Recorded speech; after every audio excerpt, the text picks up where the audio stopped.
You're listening to the Biz Babes with Soul podcast with your host, Melody Spencer. This is episode 5. Hey guys, welcome to the Biz Babes with Soul podcast. I'm your host, Melody Spencer, and I'm super excited to have Sheedia Jansen here today. She is a mindset coach, and I think she's going to have a lot of really insightful, cool things to say about her business and her journey and how she got to where she is. So, Sheedia, I'm so excited to have you here. I'm super excited to be here. This is awesome and excited to support you with your new podcast. Thank you so much. So, can you tell us a little bit about what you do and who you are before we get into the meat of the conversation? Oh, yeah, sure. So, my name is Sheedia. I am from Curacao. I always like to point that out because it's a place most people don't know where it's from, but it's in the Southern Caribbean. What I do is I'm a mindset coach. I help aspiring entrepreneurs find their purpose and build a wildly financially free life. So basically, I help people get started in their business. Nice. So how did you come about with becoming a mindset coach and a business coach? Like, where did that start for you? That's very interesting because I remember, I don't know if everybody believes in these things, but when I was younger, I think I was 14. It might be a few years, I might be a few years off, but I was in church and this man came up to me and was like, "You're going to help women." And I was like, Wow. I like to hang out with boys. You're like, I'm 14. What are you talking about? Yeah, I'm like a tomboy. Like, what do you mean I'm going to work with women? And so that, it stuck with me. And then again, it was December of 2007. I still remember that. And these two ladies told me the same thing. You're going to work with women. I was like, okay. So it stuck with me, and eventually I developed like a passion to work with women, but I just didn't feel good enough. And what I really wanted to teach women is that they can take control of their lives and live their life that they always dreamed of. And I wasn't living exactly my dream at that time, so I thought, I have nothing to say. And I specifically wanted to teach women to build businesses, and I didn't have a business either. So I started to think of ways that I can start a business so that I can eventually teach women how to make their own business. And that was the issue. I was trying to find all these things. I did I tried blogging. I tried having a tour company, email funnels, email marketing, all these things. But none of them fulfilled me because what I really wanted to do was work with women. And so I did a lot of inner work. I started following a few coaches online. One of them eventually I hired as my coach, and she really taught me that it's okay. Like, if that's what you want to do, you have a past and things that you overcame. You can help women overcome these things. And you might not be a millionaire yet, so you can't teach people how to become millionaires exactly yet, but you can still help women overcome what you've overcame. Yeah, that's amazing. So do you mind sharing a little bit about that journey? I mean, you don't have to get super personal, but like, what have you overcome, and how has that shaped your coaching and how you help women? Well, I think for me, for a long time, I tied my value in life in general with my income. Oh, yeah. So, that's so normal for women. I mean, I think I've done that too. Yeah. And I think because I wasn't making much money, especially on the business side of things, I thought I was unvaluable. And then you have, even family members sometimes or friends that say, well, you should do something with your life. You have all this potential. But I felt so worthless to do anything because I wasn't making the money. And it's funny because I was feeling that way, I wasn't making money either. You know what I mean? Yeah.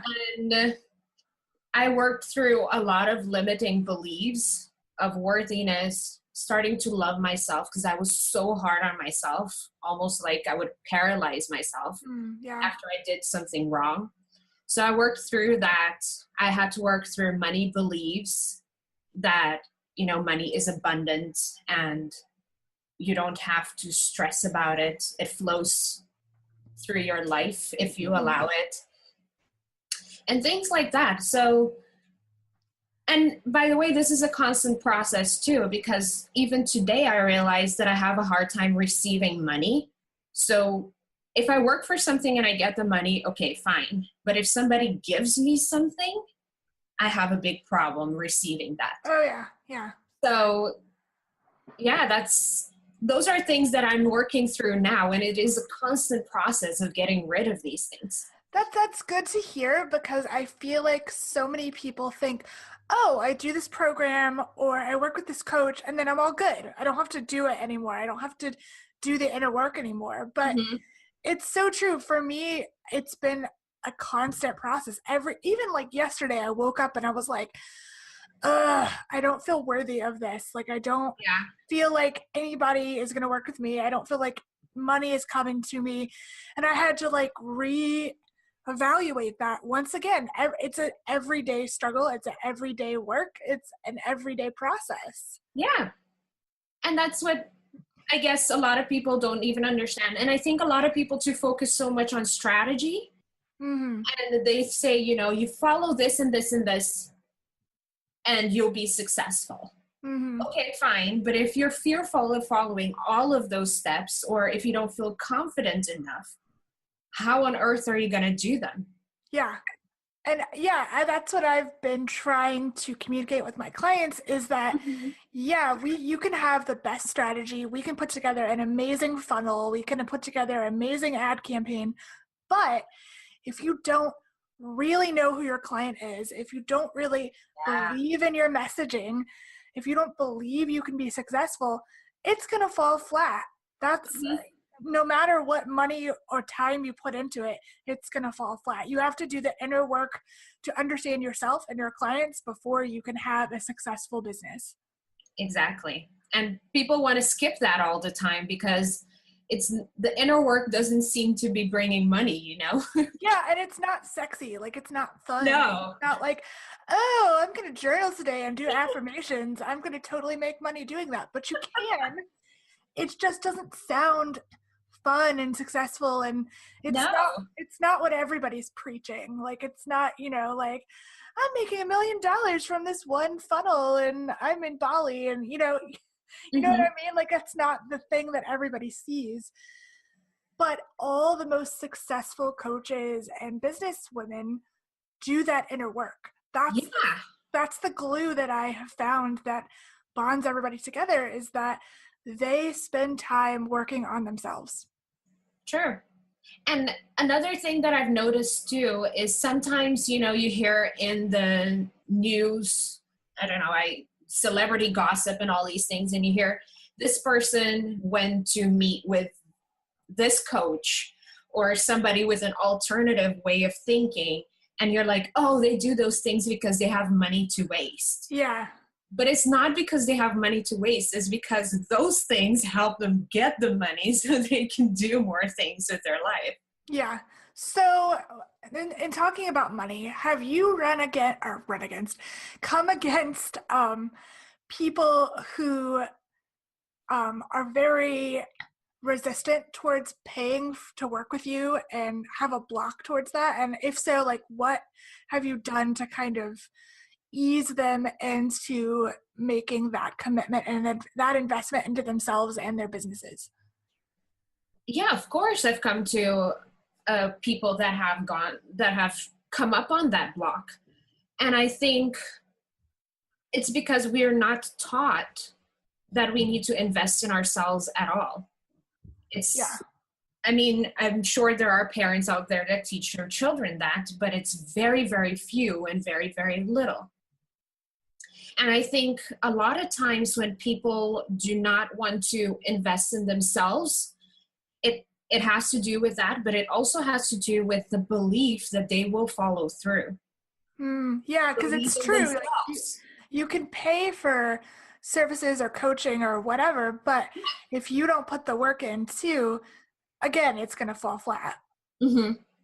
And I think people sometimes want the guarantee, if I pay you, let's say $5, I will make $5. Mm-hmm. But the truth is, you can never guarantee that. And yet at the same time, when you work with a coach, you might invest $5, just using a really low ball number. Yeah, I was like, who is a $5 coach? But if you invest $5, like, you can earn 15 to 100 Mm-hmm. if you do the work. But if you don't, you'll earn probably zero. Yeah, it's so true. Because every time I've kind of stepped out on that ledge and made that investment in a coach or an expert in some field that I don't really want to take the time to learn, it's always come back to my business in tenfold. Like, Yeah. it always ups my confidence, ups my clients, ups, whatever. And I was so scared for so long of investing. I thought, I mean, Mhm. I think I said this the other day, like, I thought I could do it all on my own, that, like, I'm capable. I have a college degree. Like, I've run this business for years. I don't need somebody else's help. But that's bullshit. Like, you can only grow so much when you're doing everything. Mhm. It's true. Yeah. And I think there's truth both ways too, because you can do it alone. You can, in certain regards. You can Google everything and do it and keep doing it. You're going to grow really, really slow, and there is like a ceiling to that growth because you only have 24 hours in a day, and Yeah. you must sleep, otherwise you'll drop asleep at some point. Yeah. Like, you really are going to pull your hair out and be stressed out, and it's not going to be a good place to build your business from, because that's what I've been trying to communicate to people for so long, but there's just so much resistance against investing in your business, which seems silly. Like, all the best coaches, all the best business leaders don't do everything themselves. No. Why would you try to do it all yourself if you want to emulate, a Tony Robbins or a Gabrielle Bernstein or a Marie Forleo? Like, why would you try to do it all? That's crazy. And I think sometimes people see, they, or at least let me put it from my perspective. I used to see rich people like hiring someone as if they're using that person to get to more richness. I don't know where that thought came from, but that's how I used to see it. But now I see it as, once you start hiring people, you're helping those people as well. And if you're creating a good environment for them to be in, they can get the opportunity to learn from you as well and get better and better their own lives. Yeah, So that's it's so a true. win-win situation. It's not like you're using people or, you're wasting your money. They're helping you and you're helping them. Yeah, that's totally true. Yeah, it might be off topic, but No, that's it great. came up for me. So, since you've been in this world, since you've, come into this coaching world, what has your biggest struggle been besides the mindset piece? Like, what have you come up against, family members who thought your business idea was stupid, or like, what has been the thing that has really um held you back sometimes, or made you pause a little bit and say, like, oh, should I be doing this? I think the funny thing is, for me, the belief in myself, and also trying to balance between working too much and creating it from a place of flow and ease. Yeah. Interestingly enough, my family members have been very supportive, which I didn't think they would be, because at first I thought what I was doing wasn't that great. So it was me, not them. Yeah. But I think the balance in everything has been very interesting for me Hmm. because I really believe and that you can create for a business from a place of ease and flow. Hmm. But sometimes I take that too far and I go into lazy mode. Yeah. So how do you balance that? Like, do you set boundaries on the time you work, or do you just totally go from a place of like, I feel this intuitively, I'm going to work on this? Or yeah, what does that look like for you? I've learned to balance both of those things. So now I started creating a schedule and I time block instead of, because I used to be the schedule creator that would do 5 minutes, wake up, 10 minutes, get dressed. You know, Wow. that crazy schedule. But then if you go over 1 minute on the get dressed part, like your whole schedule is messed up because it's like so to the minute. Hmm. But now I've learned to time block. So I block, for example, a few hours in the morning for my workouts, for my meditation, journaling, and everything else, a few hours for work. And then most importantly, I block a few hours for myself Hmm. because I found that that's super important. And if I cram up my schedule with a bunch of things, I usually do that the first day, but the second day I'm so tired that I can't continue. Yeah. And then when it comes to oh, you were saying something? No, I was gonna say that's so true. Like we sometimes you just cram too much in and then you're just like, ugh, Mhm. why do I hate today? Oh, it's because I didn't give myself any time. Yeah. And when it comes to the intuition part, I do listen to my body and I do listen to myself. Um, I've even started becoming more aware of female hormones. Hmm. That is crazy in itself because we only track, our periods most of the time. Yeah. But the truth is that throughout the months, and I don't know all the scientific words, but throughout the month, there are days when our levels are higher and lower. Days we are super energized, days we feel like not doing anything. Yeah. And once you know how to balance that, you can create a better schedule. So Yeah, that's true. the day when you know that you're going to be energized, like put in a bunch of stuff that day. But the day that is not going to be that great hormonal wise, it's okay to take it a little bit easier. Yeah. That's really interesting. Yeah. Yeah. So let's see. If you were to give one piece of advice to someone who wanted to get started with mindset work, what would that be? It would be to first off start identifying the things that are really holding you back. Hmm. And this will be a lot deeper than you think it is. For example, people used to say that I was lazy. And I always had headaches, so I would tell people that. And they would think, I come up with an excuse. When in reality, I pretty much had headaches all week. And I would wait till the last minute that I couldn't handle it anymore to tell people. And then people would be like, oh, you were fine the whole time. Why weren't you, why all of a sudden you have to give up? And I think that created the thought in my head that I'm lazy because everybody said that. But in reality, I wasn't lazy. I was really in a lot of pain. And so that is digging deep into the issue and finding out the source of it. And once you find the source of something, then you can really deal with it. And most of the time realize that it's nothing. Wow. A belief that you came up with that is nothing. Yeah. So that's a place I always tell people to start out. And that's just an example. If you really dig deep, you'll find so many things. And it's a constant process of working through things. Yeah. So were you able to heal the root cause of your headaches? Oh, yeah. That's amazing. By the way, this is pretty interesting. I had it from the age of 5 until I don't know, a few years ago. The doctors did all kinds of tests on me, and it turned out to be just stress. Wow.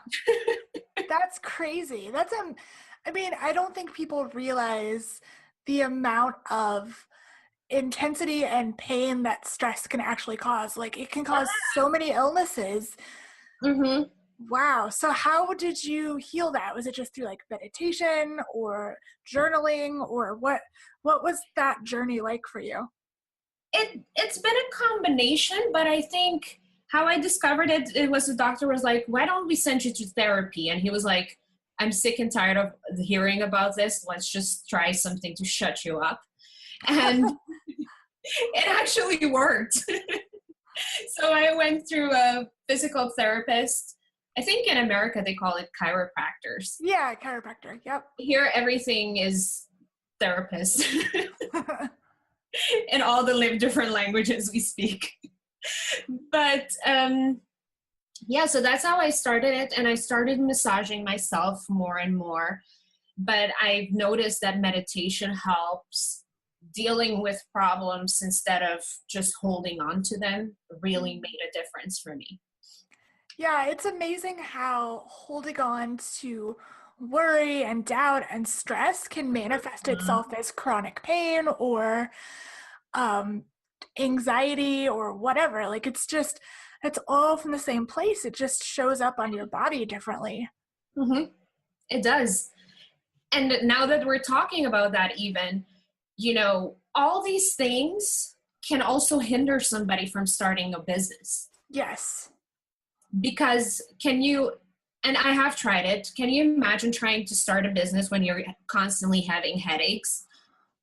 Like, it's hard. If not impossible. Yeah. Well, it was funny when I started my business, I got out of my normal 9 to 5 from a place of like, oh, I'm so stressed and anxious and I hate my job. I'll just go do this.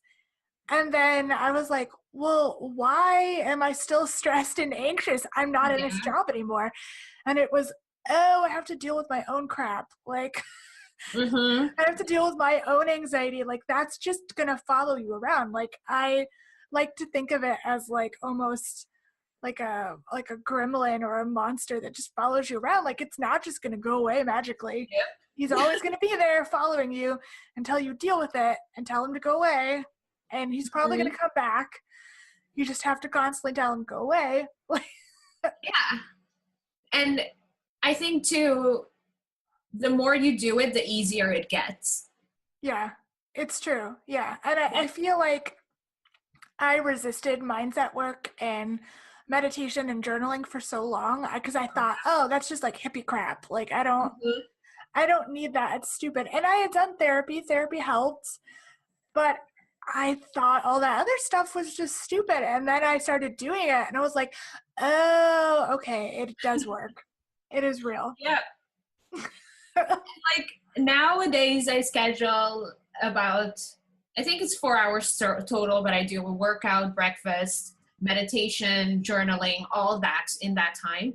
And before I would be like, no, I can't work out. I can't do all these things because it's taking away from my business. Like, everything felt like it's taking away from my business.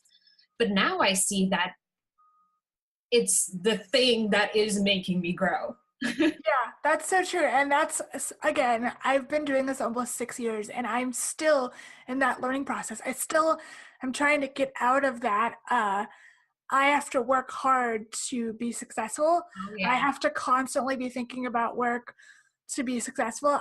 I've realized if I take a walk or if I go work out or if I take an hour to journal, like, I usually come back ready to work and I'm in a better frame of mind, which, again, it seems so stupid. Like, it seems like I should have known that. Yeah. But it's getting out of that mindset of working hard and hustling, because that's kind of what has been perpetuated in the female entrepreneur world is you've got to hustle and work hard and that's how you make money. But it's not necessarily true. Yes, and I think as women too, even unconsciously sometimes, because women have been put down in relationship to men for all those years, sometimes we try to prove ourselves, that we can still do it. There's like this sense of proving yourself around women that is totally negative, because you are great. You are worth all the things in the world just because of you being you. Yeah, it's so true. So have you come across negativity in the space of working with other women? Like, have you felt that competition between women?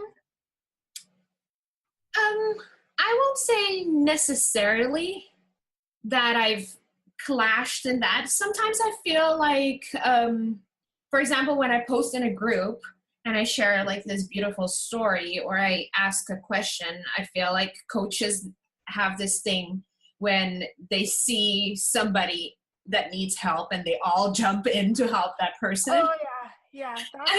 That kind of drives me crazy too. I'm like, oh, this person is like being bombarded with sales pitches. I know, and I feel overwhelmed for that person, so I usually step away.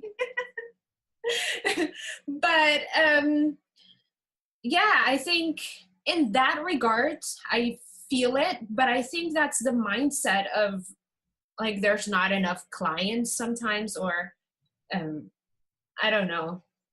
Yeah. I just don't feel good about it. Yeah. I really think there needs to be more of a movement of other female entrepreneurs helping each other and not trying to constantly compare and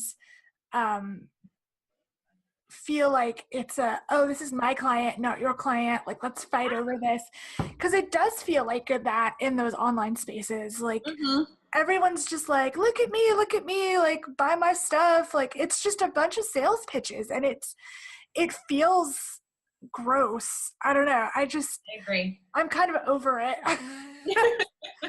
Which is kind of where the idea for this podcast came, because I felt like nobody was really being real or open about like what's actually going on, and it was just a bunch of sales pitches disguised as stories.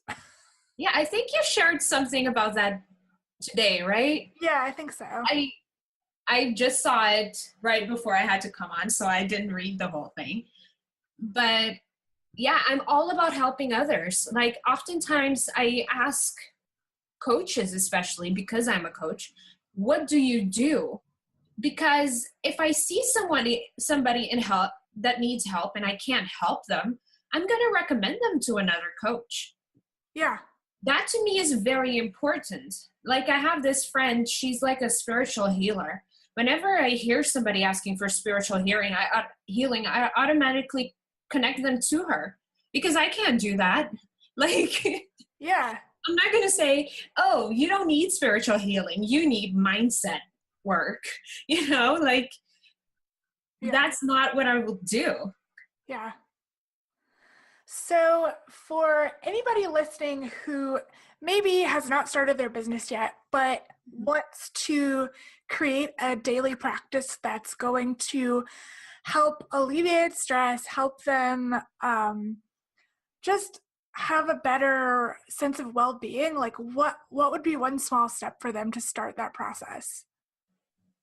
I always recommend journaling, because I think it's even though some people find it scary, I find it a lot less scarier than meditation. Yeah, meditation can be a little intense if you just think, I have to sit here and breathe for 10 minutes without thinking about anything. Like, that sounds so scary to most people. It's actually helpful, but that's a little intense for most people. Yeah. So journaling is really great. And when people don't know what to journal, I always tell them, journal whatever's on your mind, like dump it all on that paper. And at the end of that, just take some time to just write, like let your pen go. And what happens during that time is your subconscious mind, your intuition, your angels, whatever you want to call it, oftentimes comes through on that page, and you will write things that you didn't even know. Yeah. A solution. You'll get a solution, an inspiration, a different view, different things from that experience. And so that's what I recommend. Yeah, it's so true. Like that, sometimes just writing it out can just be the biggest way to figure out your issue or start your day on a good note, honestly. Like, Yes. or end your day. I do both. I begin and end my day that way. And I used to be such a journaler, in like middle school, high school. And somehow I let that drop. And now that I'm doing that again, I'm like, why did I stop doing this? It's so good. I know, right? Yeah. It was the same for me. And I think we carry so much thoughts in our head and we feel like responsible to remember all of them. But once you put them on paper, like, you can get rid of some of that. Yeah. Yeah. It's almost like therapy in a journal. Yeah, it is. It's like therapy on yourself. Yeah. Well, this has been so much fun, and I'm so glad we got to talk. If anyone wants to reach out to you, how can they reach out to you online? Oh, yeah, sure. So I'm Hey Sheedia on Facebook and Instagram, and my name is spelled Sheedia. So Hey Sheedia on both platforms. You can reach out to me, send me a PM, send me a DM, follow me, whatever you want. And I also have a group called the Free Spirit Shepreneurs. It's a Facebook group. And in there, I share a little bit more in-depth things that I won't share on my public social media. Nice. So do you have anything that you want to plug for your business? Anything that people might want to get in touch with you about besides just your Facebook group or anything like that? Oh, yeah. I do have a program right now that is called Madly in Love with Me. And it's basically everything that we talked about, like dealing with the stuff. And the program will walk you through that. It is a self-study program. You'll get to deal with what's holding you back, steps, like step by step how to do that. Forgiveness, we'll work through listening to your heart and like self-care practices that you can have. That sounds great. Yeah. And it's self-study through 30 days. And you can find that on my website, or you can just reach out to me for more about it. That sounds wonderful. Well, you guys should definitely take advantage of that because Sheedia is amazing at what she does and she just has such a beautiful heart. And I think a lot of you are going to get so much out of learning more about her and possibly doing this program. Yeah. So, thank you. Yeah. Thank you again for being here. This has been such a great conversation and thank you for being open and honest and just having fun. Yeah, thank you for the opportunity. It's been so much fun and I love sharing and helping people through my story. Yeah, that's wonderful. Well, thank you guys again for joining us and I'll see you next time. Thank you for joining me for the Biz Babes with Soul podcast. Don't forget to like, subscribe, and share with your friends. To learn more about me, Melody Spencer, and the show, please visit swiftlysocial.com.